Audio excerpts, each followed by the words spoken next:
Upheaval, Reckoning, Chapter 9, Teachers and Students. Is there something wrong, little brother? I gave you an assignment like the others, but you haven't moved. Blue Moon stood at perfect attention while his older sister reclined on a sofa. He was still getting used to her new appearance since the last time he met her, which was hundreds of years ago. Though still slender and delicate in appearance, Black Rose had more than doubled in size, and that growth was accompanied by an awe-inspiring aura of power that she unconsciously exuded. Even staring at her directly gave him a mild trembling. Whenever she stretched out her black feathered wings, the firelight in her new hideout caused them to cast a truly ominous shadow. Nevertheless, she spoke to him with the same fondness that she did back when he was a colt, desperately trying to follow in her footsteps. He knew better than to feel comfortable, however.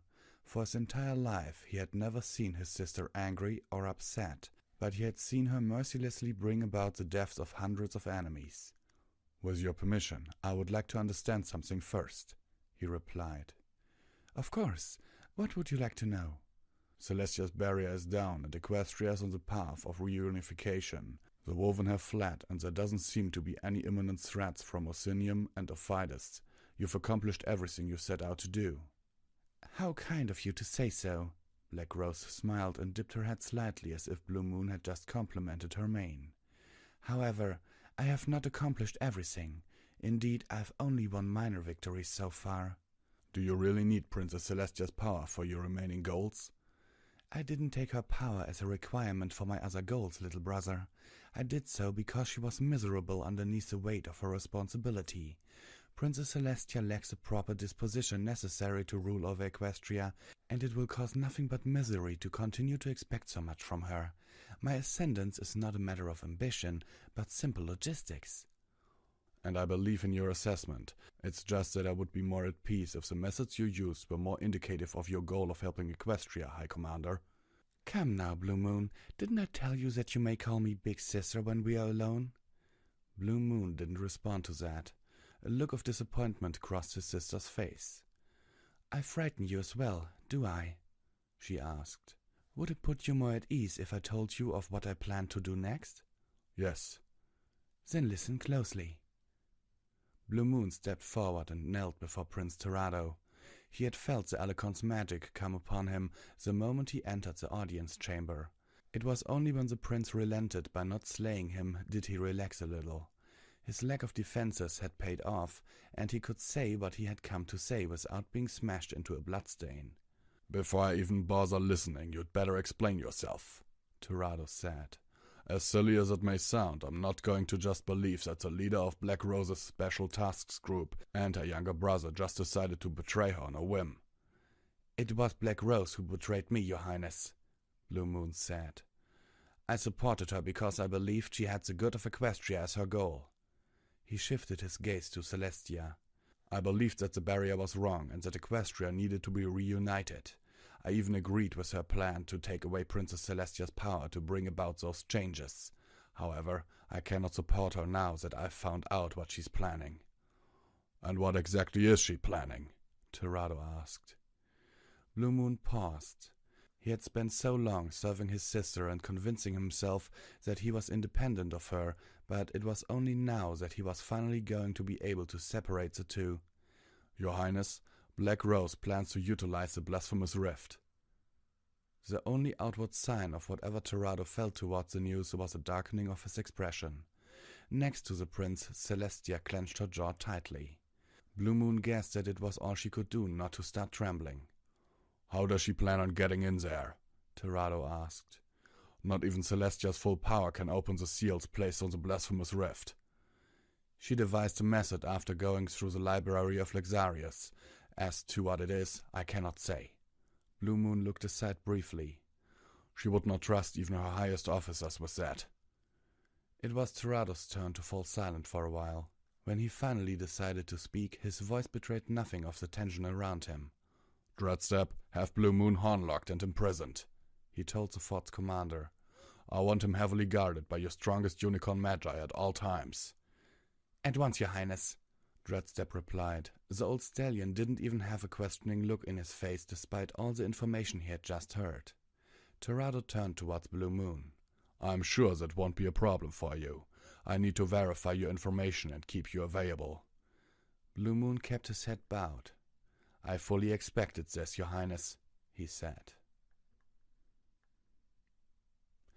The mortals left the audience chamber along with the guards, leaving Terrado alone with his sisters. For some time they didn't even so much as look at one another. The information was still sinking in. The audacity, the ambition, and the sheer magnitude of what Black Rose was planning. Even for Alicorns it was just too much to take in at once. Your student has gone too far, Terrado, Celestia said. I had her at pitting us against each other and stealing your power, Terrado replied. Even we don't know what exactly Oceanus left in the Blasphemous Rift before the Eternal Herd sealed it. She is basing her plans on a dangerous unknown. We know that Oceanus severely harmed Father with it, Terrado said. Now we know that even taking your power is just one more step for her. Black Rose will not stop short of ruling over the Eternal Herd itself, even if it means that she has to usurp Oceanus' most monstrous achievements, keep him in the background, and bring about the Ninth Rebellion by herself. You sound a little proud, Celestia said. The worry in her tone was unmistakable. Maybe, Terrado replied. He didn't meet his sister's gaze. I used to praise her for her grand planning and her occasional bold gamble. She's come a long way from clearing out earthen outposts. He shook his head and focused. Regardless, now that we may have a lead, this will change things.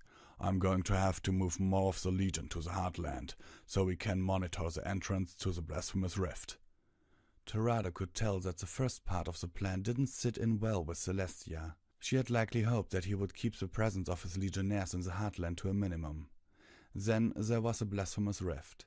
Including the rift where Oceanus first fell in the Heartland's creation was an unfortunate but necessary evil. It lay almost at the very center of Equestria, a dark, gigantic crevice that harbored the lingering traces of the most evil creature in existence. It was also within the rift that the first mortal ponies came forth. When Luxarius had first arrived in this world, he and several of the highest-ranked stewards in the Eternal Herd were tasked with obliterating any traces of Oceanus and his followers. The group had succeeded in almost every area except for the rift. There was something within the darkest bowels of that place, something that Oceanus left behind when he and his followers desperately dragged themselves into hiding. Not even the combined efforts of the strongest stewards in the Eternal Herd could so much as move this thing. With the king and queen unable to enter this world without annihilating half of it, the stewards channeled as much of their ruler's divine power as possible and sealed the thing away. Luxarius then altered the very landscape of the place to hide it from prying eyes. He looked to his sister. When Celestia took over where the insane Luxarius had failed, she placed her own safeguards over the Blasphemous Rift, hiding even the structures that Luxarius built around it away from her little ponies. The Heartland had no need of any reminder of a conflict none of them should be involved in.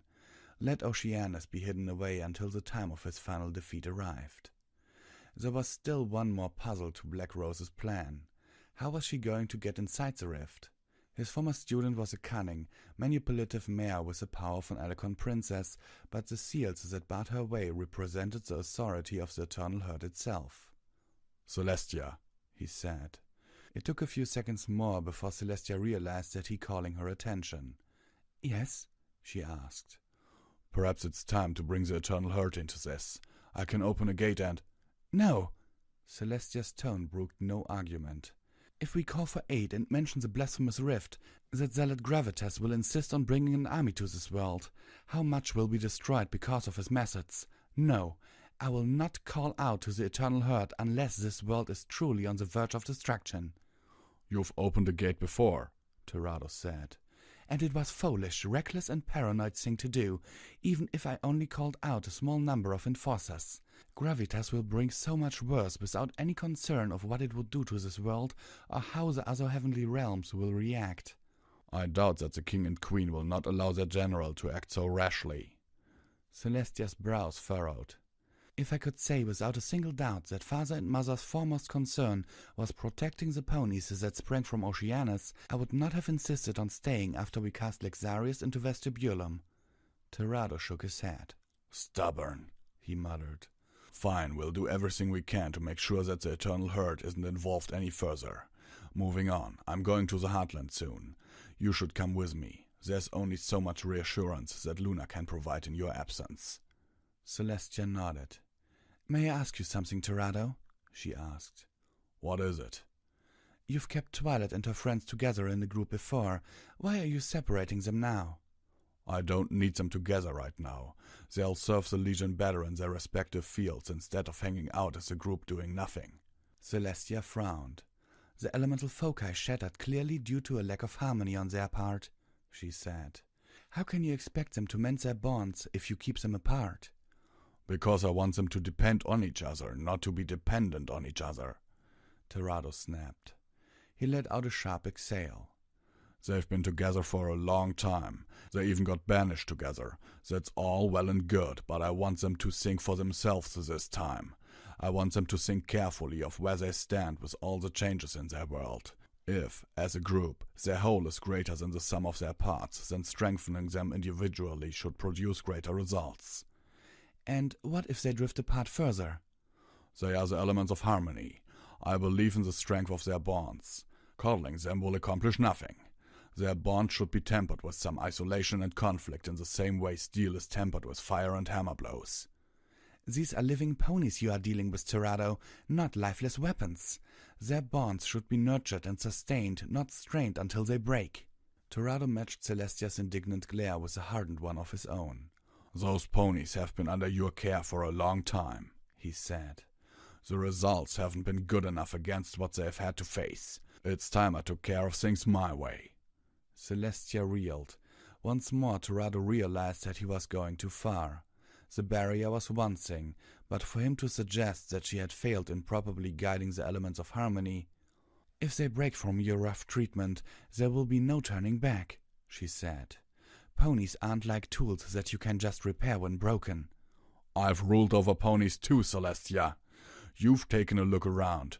You weren't surrounded by broken tools. You were surrounded by an army that has stood strong throughout the centuries. I believe in my methods.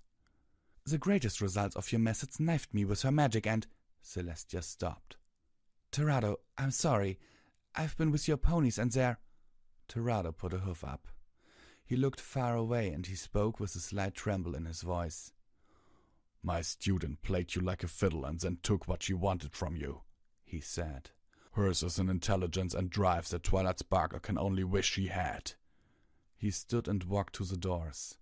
Before opening them, he looked back one more time at his sister. The assignments stay. All 6 of them signed a contract when they joined up. If they break it by going against my orders, I will punish them. The doors slammed behind Tirado as he left. Are you all right, Your Highness? Twilight asked. I'll be fine, Twilight, Celestia replied.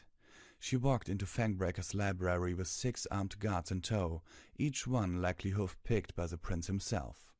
Knowing the princess, she would have preferred a less imposing escort. Knowing the prince, he would have had none of it. When Celestia sat down, the guards positioned themselves at a distance around her. The ponies working in the library gave her and Twilight a wide berth for some privacy. Twilight took note of the choice of words. Her mentor was not fine now. The princess looked tired and visibly shaken. It wasn't physical exertion that weighed down on her. Twilight could only frown as she suspected its source. For all his talk about his dearest sister, Prince Tirado showed about as much affection for Princess Celestia as he would an unwanted house guest.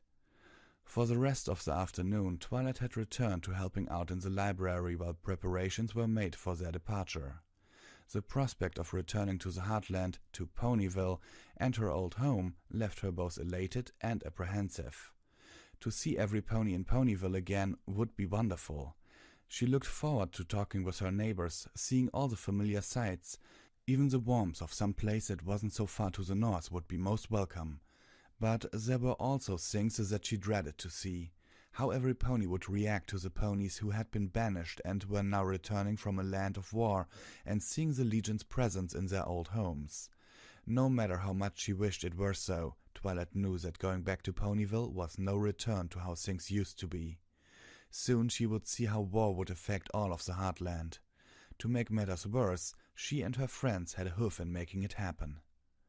Being surrounded by books, however, helped set Twilight at ease. She had been horrified to find out that the Wolven were using the books in this place as bonfire fuel. The ones that had survived proved to be a fascinating source of information. She was particularly interested in a book she had found about Starswell the Bearded. It was surprising to find that the two realms shared some lore. Learning about the Barrier Land's account of the Great Unicorn would be eye-opening. That would have to be set aside for later, however. Right now, Twilight expected a talk with her mentor that involved a subject she was less enthusiastic about.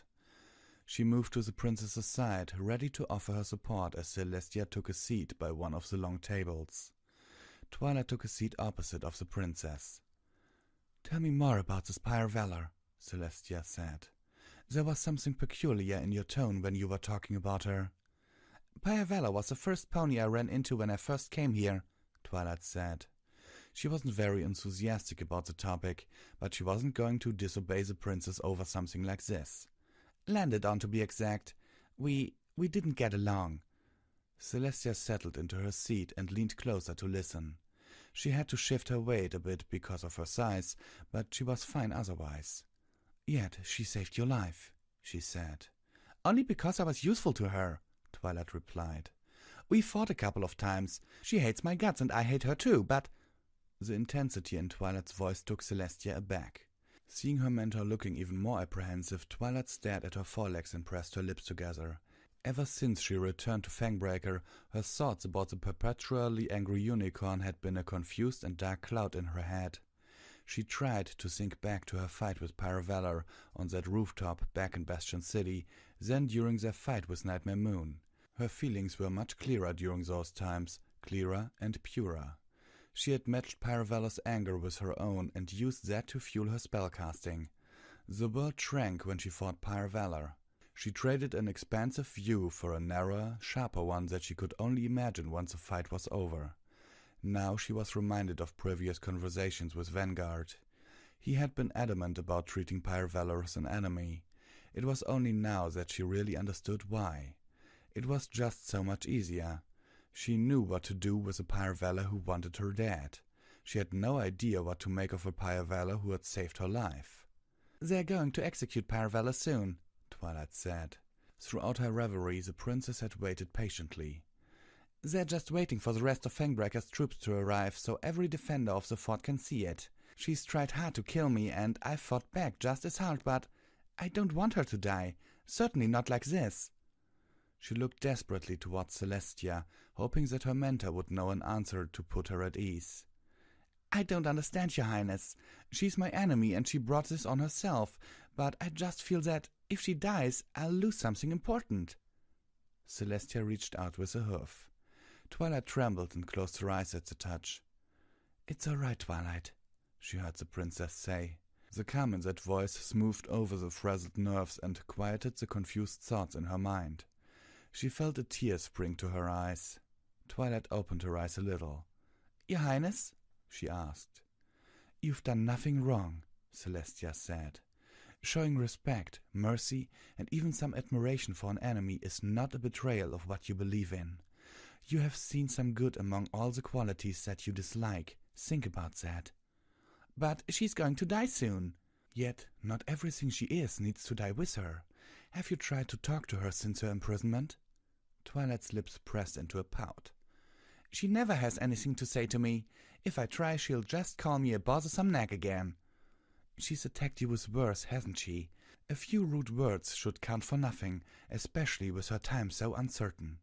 Twilight's pout disappeared as she pondered her mentor's words. A talk would settle things somewhat. She decided to try it with the abrasive unicorn, and she wasn't leaving that dungeon until she got something. "You're right, Your Highness," she said. "I should go right now." Celestia smiled and nodded. With new details to consider, Terrado went through his troop placements once more. He didn't trust every word that Blue Moon said, but he had to take them into account. Regardless of what was inside the blasphemous rift, it was still a source of power. He also had to consider what Celestia said. Sending even more legionnaires into the Heartland would make it look even more like an invasion. He already passed the word that Black Rose's thorns were active again. As he watched night begin to settle from a window, he remembered to warn Luna about Black Rose's agents as well. With the blasphemous rift as a potential target, his younger sister may be closer to the fighting than originally anticipated. The door to his quarters opened slowly. He didn't even need to look to know who it was. "Do you need something, dearest sister?" he asked. "I need to make amends, Terrado," Celestia replied. "And not just for what happened today." "I've already told you that I don't want to hear it while you're like that." Celestia stepped farther into the room. "I am Celestia, with or without my power. Do my words still mean anything to you?" "You're wasting your time," Terrado growled. "I will stay for as long as it takes. We'll do this your way if that is what's necessary. I will accept any punishment." Terrado nodded and refused to meet his sister's gaze. "Did you come here expecting a flogging or a branding of some sort?" he asked. "As if I could do those things." Celestia's voice softened. "We have to start somewhere, dearest brother." "That doesn't have much of an impact when you have only one." "That doesn't make it any less true." Terrado faced his sister. "Do you really have such a problem with how I'm dealing with elements of harmony?"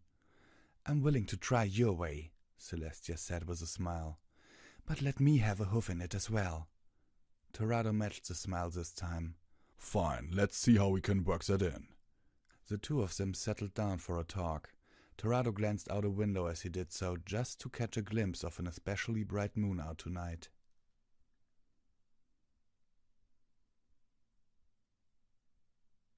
Personally, every pony, I think it's not a very good idea for Twilight to go and talk to Pyre Valor. At least not alone. Maybe she should take, I don't know, Applejack? Or maybe even Fluttershy with her Flutter Stare. To have some backup. But going alone? I mean, Pyre Valor is not only one of the strongest spellcasters in the Northern Barrier Lands, and she has defeated Twilight more than once, but I'm pretty sure she could beat Twilight up even without magic. But then I want to know, what do you think about Celestia suddenly trying to mend things with her brother? I mean, at least at the end here it looks to me like Celestia's actually trying to get close to her brother again, despite everything that happened. Maybe even apologizing. Yeah, well, you know what I mean. She is powerless at the moment, and I can see why Terrado doesn't want to hear that from her while she is without her power and needs his help. Well, I'll be damned. I'm pretty interested in how this is going. I mean, I know what's going to happen, but I want to know your opinion on what I have just said. I know me rambling about these things may be boring, but sincerely yours, Visual Pony.